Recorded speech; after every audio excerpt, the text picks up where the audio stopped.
Hello, everyone. Welcome to episode 236 of Manage the Wild. I'm your host, Nick Madsen. I just completed this podcast, but I got to be honest. It sounded like I had it uploaded. I was about to upload it, and it sounded like garbage. What I'm talking about is envisioning where wildlife management laws will be 10 years from now. That is what I was talking about. It's such a hard question because I think it depends on not only just a national level, but it's mostly state to state driven politically. And I used to think it was all because of whatever leanings of that political state. But then you add the politics of the wildlife boards and commissions themselves, and you could get a whole host of different directions, different outcomes. If you look at the laws that have been passed over time, it's been mostly a tightening or creating more control by states to limit activities. That's just how it is. Before it was you could only harvest so many animals, but now they put a time limit. You can only harvest animals between this time frame. And now you can only harvest animals between this time frame with this weapon. And now you can only harvest animals between this time with this weapon using this equipment. And so what I'm seeing is a tightening of the controls of states over wildlife. Now, that's not always bad, because the reason wildlife laws were, in my opinion, implemented is because of the commercialization and the processing of game. Look at what they were doing to waterfowl. Look at the passenger pigeon. Look at the bison and all the different species that have gone extinct due to just overhunting. I'm not talking about the natural. They were a bird that just was flightless, and then a predator got released and then they died. I'm talking about just overhunting, the commercialization of hunting, those type of things. Laws, I feel, have gone the direction of conservation. Since the 30s till now, you've seen more of it focused on preserving wildlife, expanding those areas, and working towards those management practices that best promote conservation of wildlife. But I also feel that there's been a shift, and it could be a political shift. It could be just the way the needs of today versus how it was in the 50s and the 60s. There's been a shift where it's moving away from preserving wildlife for hunting purposes to preserving wildlife to allow wildlife to just be, so to speak.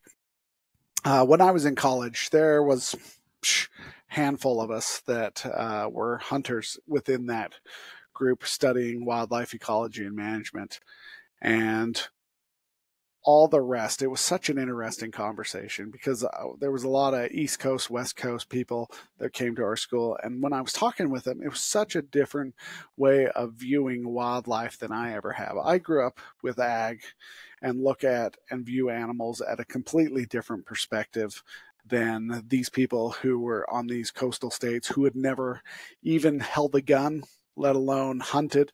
They didn't understand. They got their food from the store. And you can go on and hear this conversation on social media all the time. People don't necessarily understand where their food's coming from. And they would ask me why I wanted to hunt elk when I could just go to the store and buy beef or whatever it is. And so there was just a real different view of wildlife and how they look at wildlife.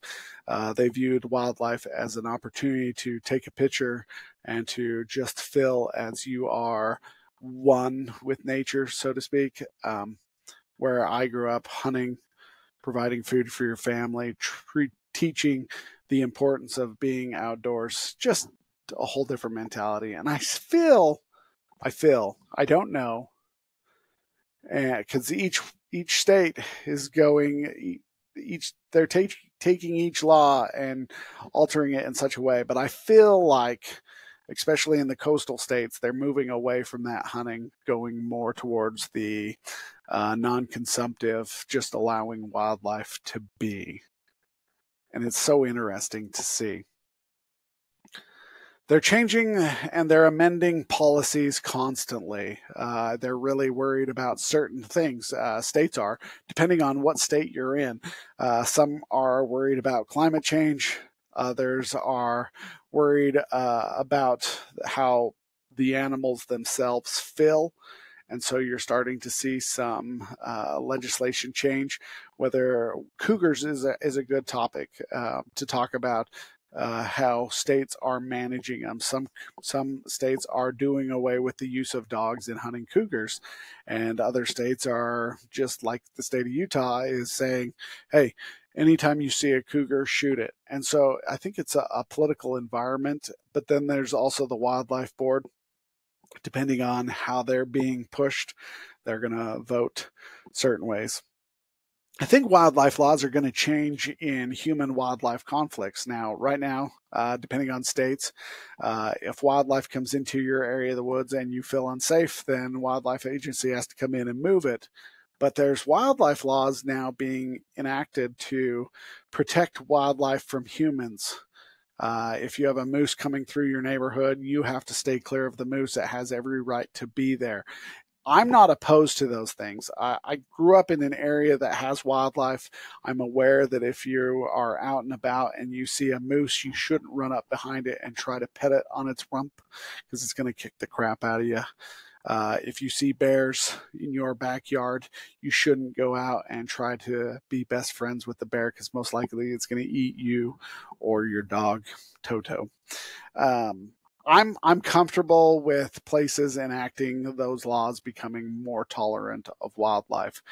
There's places here in Utah, especially around Park City, where they don't want moose to be moved at all. They want people to be found at fault and not the animals themselves. There was a situation where a lady's dog got kicked by a moose, and the Division of Wildlife people were brought in to move the moose, and the residents basically stopped the moose from being moved. They didn't want it darted. They didn't want it moved a mile away into a better environment for the moose. They wanted it left there, and division employees ultimately decided that they were going to leave the moose there. But you're starting to see more wildlife friendly laws. Residential areas, when they're being built in habitat that's good for deer, elk, or moose, or pronghorn or whatever it is, they are now requiring certain type of landscapes and shrubs to be put in that are wildlife friendly as well as native. And so you're going to start seeing more of those type of laws. Sometimes I feel like those laws are feel-good laws. Like, hey, we're going to go in and take this habitat that's pristine and we're going to put a neighborhood in there. But we're going to make sure the habitat is friendly. But then if the wildlife come in and eat the habitat, I don't feel safe, so I want you to come move it. It's weird. These laws are weird. There's also way more community involvement, I feel, now. And maybe social media and all the different platforms that people like myself are talking about wildlife. Maybe that's keeping more people connected. But like, when I was younger, you didn't necessarily, everybody complains about wildlife management. They have since its inception. People have always been mad about wildlife and how these laws are enacted. But I feel like there's more engagement, and not necessarily from the hunters. You're getting more from the non-consumptives, those non-users that just want to view wildlife. There's more participation that's happening from them.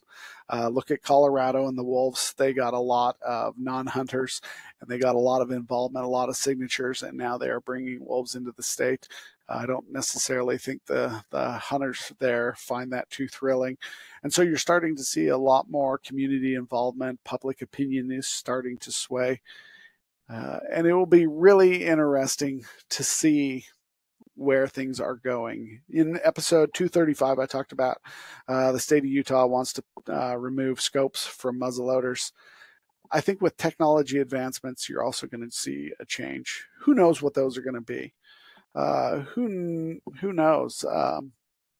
It'll be really interesting. Who thought that 20 years ago or 30 years ago that you'd have a muzzleloader that could reach out to 800 or 900 yards? Who knew that you could have, an 8x32 scope that could basically zoom in and see the tick on a elk's butt? Like, who knew all these things were going to be possible? And so with technology advancements, our state's going to have to start putting more and more restrictions on those, because that's what they are. They're restrictions. These laws are restricting us from doing some of the things that we want to do that may or may not be beneficial. Some of them are going to be biologically driven to protect the species. Others are going to be social. I think that social side of legislation is what's really going to drive the laws, more social than biological. And it'll be basically based on the political swings of the states as well as their wildlife boards and their commissions. I think mostly social. That's just how I feel. I don't know, but that's how I feel these directions are going to go. Whether that's good or bad, you guys are going to have to let me know. How do you feel about the wildlife laws and how they've been changing each and every year? How they change or restrict something else? Because as technological advancements, environmental changes, and residential building and all these things come into play, big game management has to evolve, and laws help us evolve in one direction or another. All right, you guys, have a great day. Stay wild.